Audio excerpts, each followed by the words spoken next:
Hello and a very good day everyone. Hi, I'm Amirul Afiq Azumin and today I want to show to you one of the activities that I have created for task 2 of the TSLB3563 Creative Writing in the Primary ESL Classroom. So I want you to sit tight and enjoy the video. So this video will be divided into 3 parts, the first being the overview of this activity, and the second one is the materials that I've created, and the third one, the tutorial on how to use the materials in the classroom.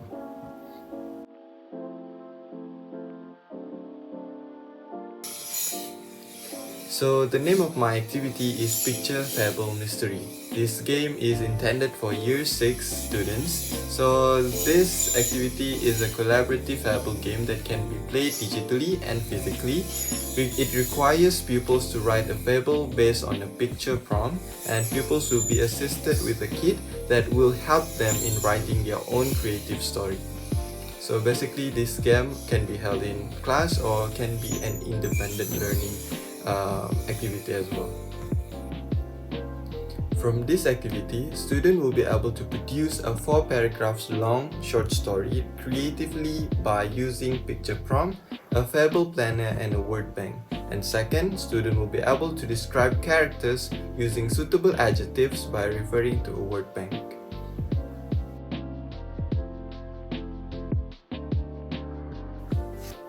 And moving on to the next part, which is this activity has a few materials that I have created. So the first one being Fable sample. So this Fable sample is actually a story created with the inspiration from a picture prompt here, the chicken and a duck. So this first material is intended to explain to students the elements of fables, since this story is created through Canva, where students need to identify the elements of fables such as characters, plot, the setting, the problem and solution, and also the important one, which is moral value. So basically in this first material, I highlighted the use of adjectives in the story, so students will know on how to use those adjectives when writing their own fable. The second material is the Fable Kit. So Fable Kit comes in 2 versions, physical and the digital one.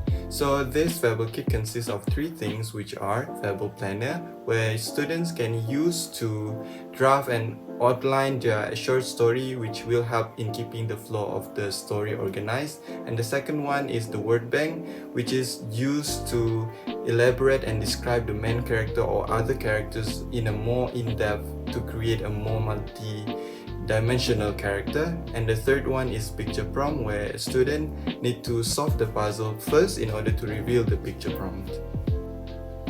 So this is the digital version of the Fable Kit. I created this using Genially.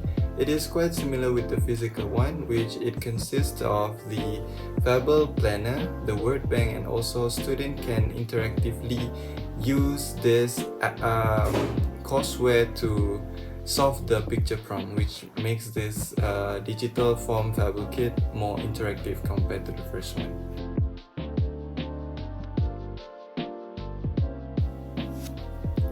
So how do we use these materials? I've explained before in our teaching. So it can be divided in 3 parts. For beginning, you have to show an example of fable. Simply use the first material that I've mentioned before.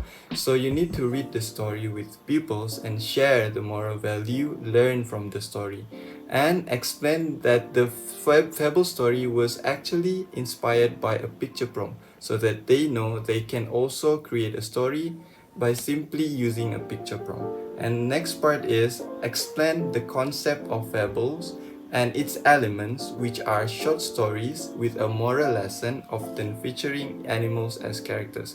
You need to with them identify the elements of fable, which are mentioned before, such as animals as characters, the plot, the moral value and setting, and so on. So basically this will give them input on how to create a fable story. So for the middle part, which is 30 minutes, form 5 groups and provide them with Fable Kit per group. whether you want to use the physical one or the digital one. But if you want to use the digital one, you need to bring them to the computer lab in order for them to be able to use it. So they need to solve the picture prompt puzzle to reveal the picture prompt, and second, from that picture prompt, they need to create an outline using the Fable planner, using the Fable kit. They use the Fable planner for outlining the story and describing the characters found in the picture prompt. And from there, to ensure a well-written and organized story, they have to use the word bank and the planner as well to make it more crafted creatively.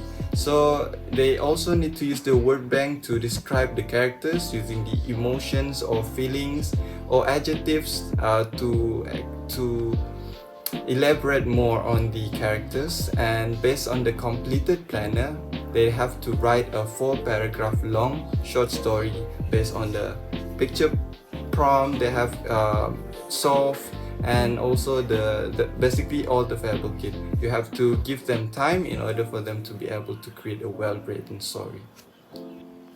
So for the next part, which is the ending, which allocated time is 10 minutes. So from the activity, each group will read the fables they have written to everyone while showing their story planner and also picture prompts.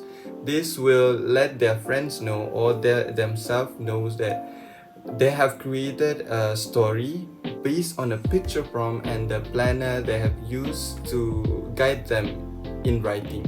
So teacher will need to give them feedbacks on their story, which the teacher and all of students need to know the elements of Fable and what are the things that make their story great. So basically here are some elements of Fable, which are the title and the plot, the setting, the characters, which are the animals, the problem and solution inside the story, and the moral value from the story. And student need to also be careful on the use of grammar and vocabulary or the adjectives used from the word bank. So basically the ending part is basically for discussion and Q&A session based on this story. So that's all for this video. I hope that all the materials and this activity is very beneficial for you. I hope that you use this activity in your classroom, and I can provide all the links and the things that you can download or use in the future. So I hope you enjoyed this video, and thank you for listening. Bye bye.